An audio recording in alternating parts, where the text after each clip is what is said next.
Bismillahirrahmanirrahim. Nawaina at-ta'allum wa at-ta'lim wa tadhakkura wa at-tadhkir wa an-naf' wa al-intifa' wal ifada wal istifada wal hath 'ala tamassuki bi kitabillah wa sunnati nabiyhi wa dalalati ila al-khair wa ad-du'a ila al-huda ibtigha' mardatillahi wa qurbihi wa thawabihi. Amin. Allahumma amin.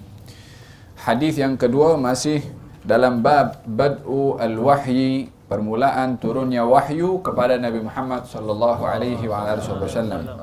Saya bahaskan pada kelas yang lalu apakah arti wahyu, pembahagian wahyu, dan juga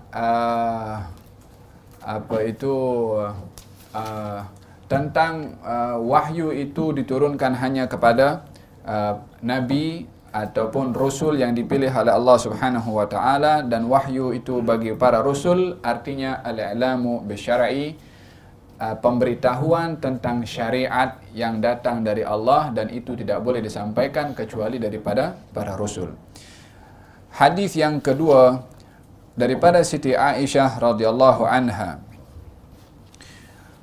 adalah merupakan sunnah bagi ahli hadis bila mana meriwayatkan hadis akan menyebutkan daripada siapa berita itu disampaikan, daripada mana berita itu dia dapat, akan disebutkan. Dan ini adalah amanatul ilmi, amanah ilmu. Bila mana seseorang mendengar berita berkaitan dengan ilmu daripada orang yang berilmu, maka hendaklah dia bila mana ingin memberitahukan, saya dengar berita ini daripada seorang alim si fulan, supaya tidak dikatakan curi informasi daripada orang lain dan disebabkan kepada dirinya sendiri. Dan ini selalunya banyak di mana orang kalau buat tesis itu, nak buat master punya tesis ke, PhD punya tesis ke, dia ambil daripada orang lain tapi dikatakan ini buah fikiran aku, padahal dia ambil daripada orang lain. Yang seperti ini adalah orang tak punya amanah dengan ilmu karena tidak menyandarkan ilmu itu kepada orang yang menyampaikan ilmu tersebut. Lebih-lebih lagi dalam ilmu hadis Nabi Muhammad sallallahu alaihi wasallam adalah perkara yang begitu berbahaya bila mana tidak menisbahkan hadis yang datang daripada Rasulullah, tidak diberitahukan itu dari Rasulullah, atau sebaliknya berdusta, bukan daripada Rasulullah dikatakan daripada Rasulullah. Ini juga bahagian daripada khianat kepada ilmu. Al-Imam Al-Bukhari, salah seorang ahli hadis yang begitu bersifat amanah kepada hadis yang disandarkan kepada Nabi, maka beliau bila mana meriwayatkan hadis akan sebutkan an, yakni daripada fulan, dan ini yang disebutkan di sini hanya Siti Aisyah. Katanya Annal Harith ibn Hisham, Siti Aisyah berkata Harith ibn Hisham. Harith ibn Hisham ini saudara kepada Abu Jahal. Abu Jahal Amr ibn Hisham. Yang ini Harith ibn, saudara kandung kepada Abu Jahal. Subhanallah, adik-beradik, yang satu mukmin, yang satu kafir, wal iyad billah. Sa'ala Rasulullah sallallahu alaihi wa alihi wasallam faqal, ya Rasulullah, kaifa yatika al-wahyu? Wahai Rasulullah, bagaimana datang kepada kamu wahyu? Yakni bertanya tentang bagaimana wahyu itu datang kepada Nabi dan Nabi boleh bacakan itu wahyu. Ingin mencari tahu keadaan turunnya wahyu kepada Nabi Muhammad sallallahu alaihi wasallam. Rasulullah menjawab, ahyanan ya'tini mithla salsalatil jaras wa huwa ashadduhu alayya. Terkadang wahyu itu datang kepada aku seperti salsalah, ini bunyi deringan atau suara al-jaras. Al-jaras mungkin lebih mudahnya adalah lonceng atau bel. Ianya adalah menjurus kepada suara hentakan besi dengan besi. Itu namanya al-jaras. Wa huwa ashadduhu alayya. Dan itu adalah yang paling berat bagi aku, yakni paling berat untuk dirasa oleh Nabi Muhammad sallallahu alaihi wa ala alihi wasallam. Allah Subhanahu wa taala berfirman di dalam Al-Qur'anul Karim, inna sanulqi 'alaika qawlan thaqila. Kami Allah akan berikan, lemparkan, campakkan, turunkan qawlan thaqila, perkataan yang berat. Perkataan yang berat. Yang dimaksudkan perkataan yang berat di sini adalah wahyu. Dan dalam keadaan apapun wahyu turun kepada baginda Rasulullah, tentunya perasaan atau rasa berat akan dirasa oleh Nabi Muhammad sallallahu alaihi wasallam. Keadaan beratnya wahyu ini dinampak melalui beberapa keadaan kepada Nabi sallallahu alaihi wasallam, seperti terkadang baginda Rasulullah dalam hadis ini dinyatakan juga dalam musim sejuk baginda akan berkeringat. Kalau berada dalam keadaan di atas ontanya itu akan duduk terus, tak mampu untuk membawa Nabi. Walaupun onta kuat dan onta boleh membawa beberapa orang ataupun bekal pun boleh dibawa di atas onta, tapi bila mana turun wahyu, terus onta itu akan duduk ataupun bersandar, tak boleh nak membawa Nabi SAW bila mana turun wahyu. Terkadang kata Sayyidina Zaid ibn Thabit, baginda Rasulullah satu hari duduk dan pahanya itu bertindih dengan paha aku. yakni di bawah sini kena tindihan sikit dengan lutut atau paha Nabi SAW. Saat itu turun wahyu kepada baginda Rasulullah. Tekanan beratnya wahyu kepada Rasulullah terasa kepada Zaid. Aku tak pernah terbebani dengan satu beban yang begitu berat, melainkan waktu itu, yakni ketika ada wahyu turun kepada Nabi, baru letak lutut saja di atas Sayyidina Zaid ibnu Thabit. Beratnya wahyu demikian diungkapkan oleh Sayyidina Zaid ibnu Thabit ketika menceritakan tentang wahyu yang turun kepada baginda Rasulullah. Terkadang dinampak wajah Nabi memerah bila mana wahyu turun kepada baginda Rasulullah. Terkadang dinampak macam seseorang sesak nafas bila mana wahyu turun kepada Nabi Muhammad sallallahu alaihi wasallam. Pelbagai reaksi yang terjadi kepada Rasulullah bila mana wahyu turun kepada Nabi, dan yang amat kenal kepada turunnya keadaan Rasulullah bila mana wahyu turun adalah orang-orang yang rapat dengan Nabi sallallahu alaihi wasallam. Kata Siti Aisyah ketika beliau dituhmah untuk dengan berbuat curang dengan Safwan ibn al-Mu'attal, beliau Siti Aisyah bersih daripada tuhmahan itu. Ketika baginda Rasulullah duduk di sebelah Siti Aisyah dan bertanya kejadian yang sebenar, lalu Siti Aisyah pun memalingkan wajahnya karena mengatakan, kalau aku cakap benar engkau tak akan percaya juga. Alhasil berlaku panjang lebar kisah itu.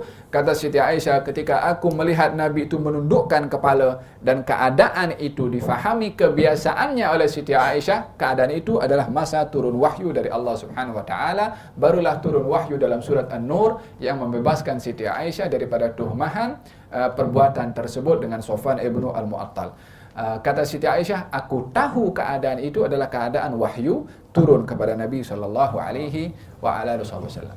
Idzan setiap keadaan apapun juga turunnya wahyu kepada Rasulullah itu adalah berat bagi Nabi sallallahu alaihi wasallam.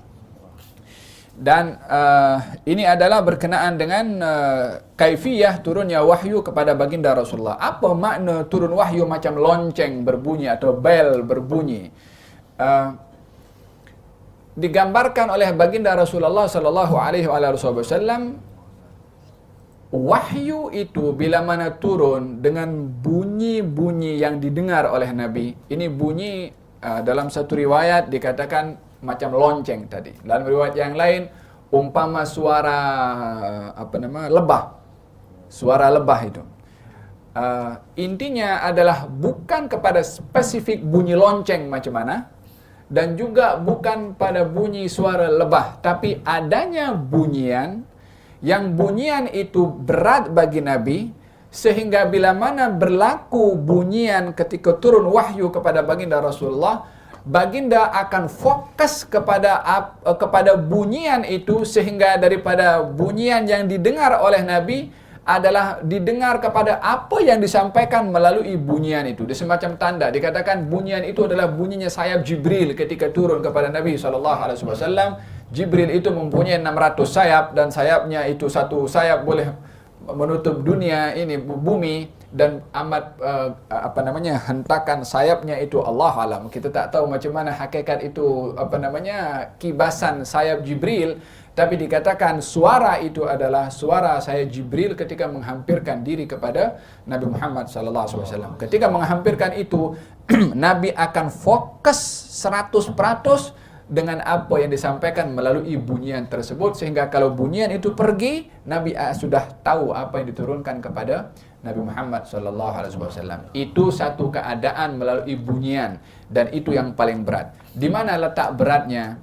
Nak fokus kepada isi kandungan melalui bunyian lebih susah berbandingkan nak didengarkan wahyu direct langsung. Jibril datang menyerupai satu orang, datang kepada Rasulullah lalu menyampaikan ayat Al-Quranul Karim.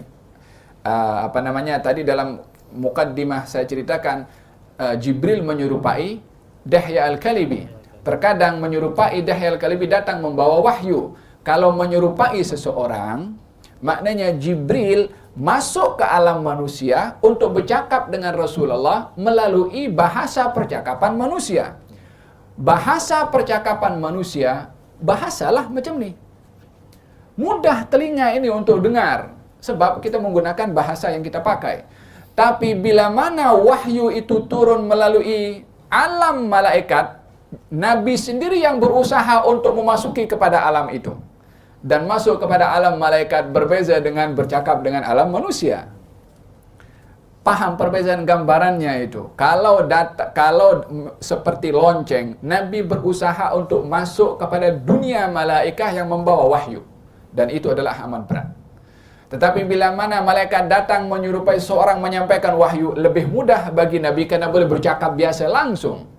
Malaikat masuk ke alam manusia menyampaikan adalah lebih ringan berbandingkan Nabi nak masuk kepada alam malaikah untuk memahami wahyu yang disampaikan oleh Allah Subhanahu wa taala. Idzan dikatakan di sini, dan itu adalah yang paling berat bagi aku. Karena apa? Karena berusaha untuk memahami wahyu melalui bunyian, artinya masuk kepada alamul malaikah yang membawa wahyu tersebut. Fayafsimu anni, dan malaikat akan pergi daripada aku setelah menyampaikan wahyu. Waqad wa'aitu anhu, dan aku sudah faham apa yang disampaikan.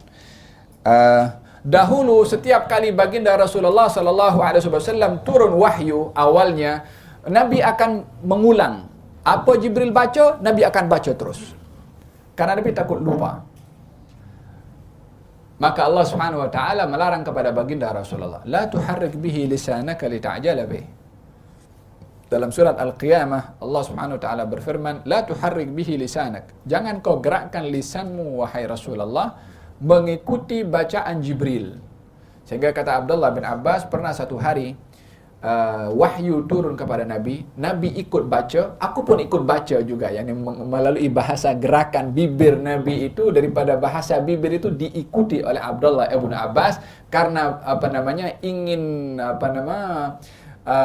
menerima Al-Quran fresh langsung daripada Jibril kepada Rasulullah terus kepada Sayyidina Abdullah ibn Abbas. Ketika Nabi berusaha untuk mengikuti bacaan Jibril, dilarang oleh Allah, la tuharrik bihi lisanak. Jangan kau gerakkan engkau punya bibir atau engkau punya lisan untuk mengikuti bacaan Jibril.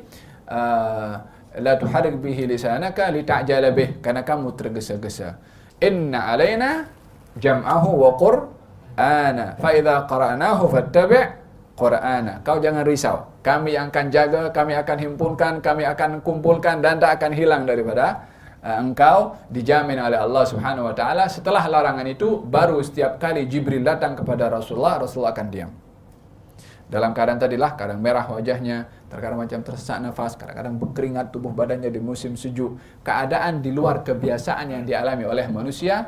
Ini adalah keadaan yang dialami oleh Nabi ketika turun wahyu. Tayyib. Fa ahyanan yatamatsalu, keadaan yang kedua. Turunnya wahyu macam mana? Terkadang malaikat akan menyerupai seseorang, dan terkadang atau kerapnya Jibril datang menyerupai seseorang adalah seorang bernama Dihya Al-Kalibi. Dihya Al-Kalibi salah seorang sahabat Nabi yang handsome. Maka Jibril terkadang datang menyerupai Dihya Al-Kalibi. Dan tentunya Jibril bila mana menyerupai seorang mesti laki-laki. karena akan berkomunikasi dengan Nabi Muhammad SAW. Banyak berlaku bahasan tentang pembahasan falsafiyah. Macam mana Jibril boleh berubah? Sayap yang 600 itu, yang satu sayap boleh boleh menutup bumi dan seisinya. Kemana pergi menjadi sosok tubuh kecil macam manusia macam itu? Banyak pembahasan. Ya, ini satu mengatakan Jibril ditiadakan daripada bentuk originalnya kepada bentuk manusia lalu dikembalikan oleh Allah Subhanahu wa taala. Yang kedua pula mengatakan tak, sayapnya bukan ditiadakan, tetap ada tapi tak dinampak oleh manusia. Hanya dalam bentuk yang kecil itu diwujudkan oleh Allah Subhanahu wa taala, tapi hakikat sayapnya tetap ada pada Jibril dalam bentuk manusia itu. Yakni dinampakkan macam manusia daripada wujud hakikatnya. Ada pula yang mengatakan ini saya bawa tentang apa pandangan ulama supaya kita berbahaskan berkenaan dengan bagaimana berubah wujud itu. Tahu kapas? Kapas itu kalau dipres dia jadi kecil. Tapi kalau dibuka, Jibril dia membentukkan wujud yang besar itu dapat mengecil seperti manusia. Yakni wujud yang originalnya tetap ada. Falhasil kita tak nak bahas panjang lebar berkenaan dengan itu adalah bagi Allah Subhanahu wa taala bila mana berkehendak hanya mengucapkan kun fayakun. Terkadang menyerupai seseorang yang tidak dikenali. Seperti mana berlaku dalam hadis Sahih Muslim ketika seseorang ketika Jibril datang kepada Rasulullah lalu merapatkan lututnya dengan lutut Nabi SAW, meletakkan kedua telapak tangannya di paha Nabi SAW. Kemudian tanya, akhbirni anil Islam. Beritahukan kepada aku tentang Islam. Kata ada baginda Rasulullah SAW, tasyhadu an la ilaha illallah Muhammadur Rasulullah, menunaikan salat, zakat, haji, puasa. Kata Jibril mengatakan, betul jawaban kamu. Kata Sayyidina Umar bin Khattab, fa'ajibna lahu yas'alhu wa yusaddiquh. Kalau kami hairan, dia tanya, dia pun benarkan jawaban Nabi. Macam nak tes kepada Nabi, betul ke jawabannya atau tidak. Dia tanya balik tentang iman, dijawab oleh Nabi. Tanya balik tentang ihsan, dijawab oleh Nabi SAW. Ditanya tentang hari kiamat, kata Nabi yang bertanya dan yang ditanya tak tahu bila itu hari kiamat. Kata Jibril bagi tahu tentang tanda-tandanya, dijawab oleh Nabi SAW.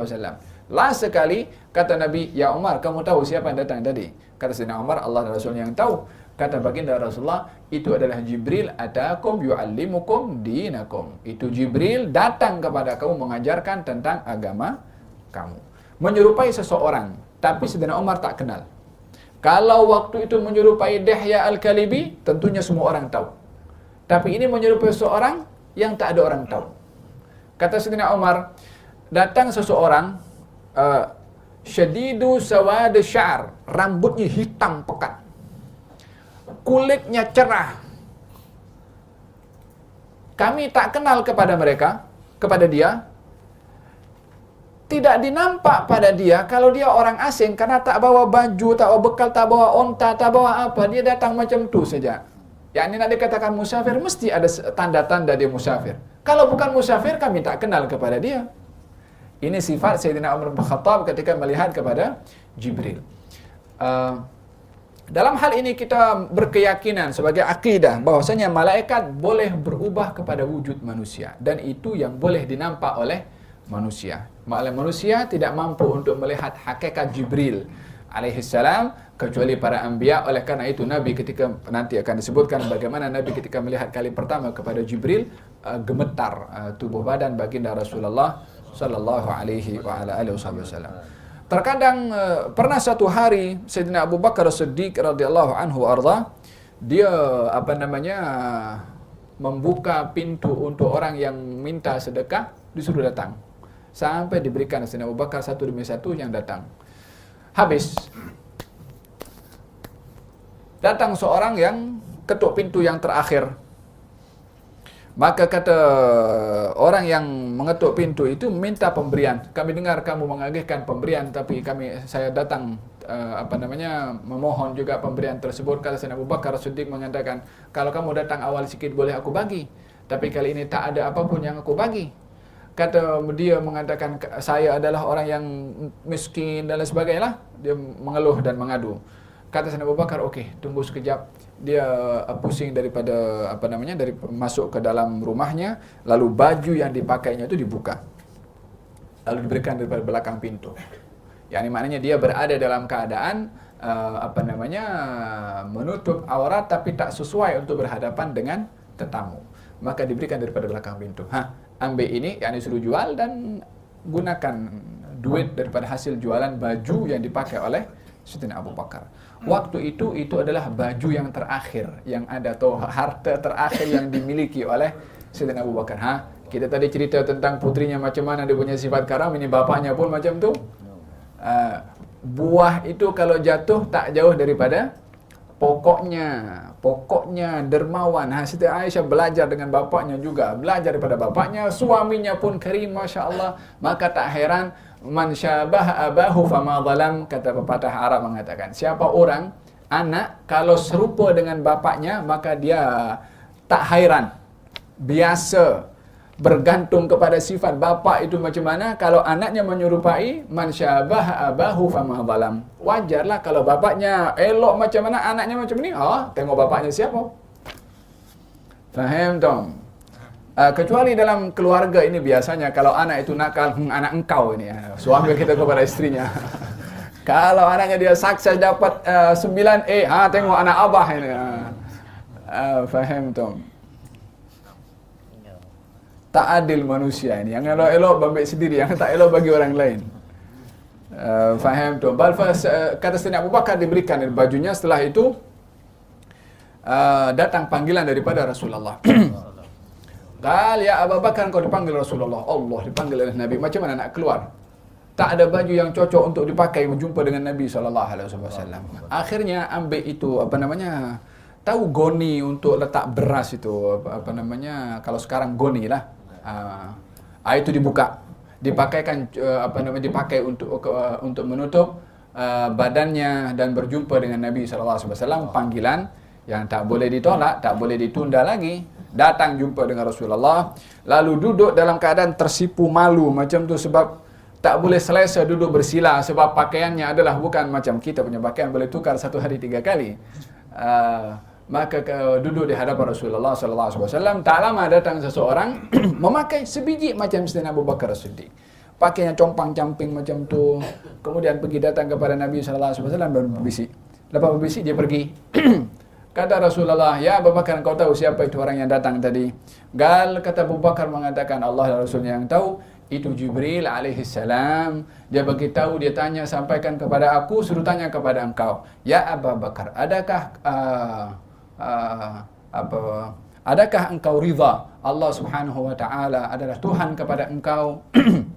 Dan Tuhanmu menyampaikan salam kepada engkau dan bertanya, adakah engkau ridha kalau Allah adalah sebagai Tuhan kepada engkau? Soalan ini bukan nak tanya jawaban, memang itu suatu kewajiban ridha Allah Subhanahu wa taala sebagai Tuhan, tetapi nak berikan penghormatan bagaimana kedudukan Sayyidina Abu Bakar Siddiq di sisi Allah Subhanahu wa taala. Hadza Sayyidina Abu Bakar, mertuanya Rasulullah. Hadza Siti Aisyah, istri juga kepada Rasulullah sallallahu alaihi wasallam, keluarga yang begitu terhormat di sisi Allah Subhanahu wa taala. Fasyahid, Jibril menyerupai seseorang yang tak dikenal juga, orang lain juga. Intinya akidah Ahlus Sunnah wal Jamaah berkeyakinan bahwasanya malaikat boleh berubah dengan wujud manusia. Itu adalah merupakan wujud malaikat yang dicipta oleh Allah Subhanahu wa taala. Malaikat, kata baginda Rasulullah, kata baginda Rasulullah, dan ahyanan, terkadang malaikat datang kepada aku menyerupai seorang lelaki dan berbicara kepada aku. Fa'aima ma yaqul, dan aku faham apa yang dikatakan. Qalat Aisyah radhiyallahu anha, Siti Aisyah berkata, aku satu hari pernah melihat baginda Rasulullah ketika turun wahyu pada hari dan musim sejuk yang sangat. Ini musim sejuk yang sangat ini maksudnya sampai kepada tulang. fayafsimu anhu, maka ketika wahyu itu keluar, wa inna jabinahu la yatafassadu araqa, dan aku nampak pada dahi Nabi SAW ketulan keringat yang banyak. Kata Siti Aisyah, macam mana boleh ada keringat sementara berada di musim sujud kalau bukan menunjukkan beratnya wahyu yang turun kepada Nabi SAW. Ungkapan ini apa hikmah? Kita tahu bagaimana cara turunnya wahyu, supaya kita ketika membaca Quran tu, kita bayangkan macam mana setiap huruf ayat ini yang turun kepada Rasulullah. Macam Nabi cekik, macam Nabi merah, macam Nabi onta pun duduk. Maknanya ini perkara yang istimewa, berat, berharga. Supaya kita ketika membaca Al-Quran tidak ambil leka, kita dengar Quran dengan music di sebelah kita. Membaca Quran atau dengan angkat kaki sebelah, dengan mendengarkan Quran yang sibuk dengan handphone, baca Quran, handphone lagi di sini. Ini inna sanulqi 'alaika qawlan thaqila. Ini perkataan berat yang diturunkan oleh Allah kepada Nabi Muhammad yang Nabi susah payah menerimanya. Maka kita pun kena mesti menghargai wahyu yang diturunkan oleh Allah kepada Nabi Muhammad sallallahu alaihi wa ala alihi wa sahbihi wasallam.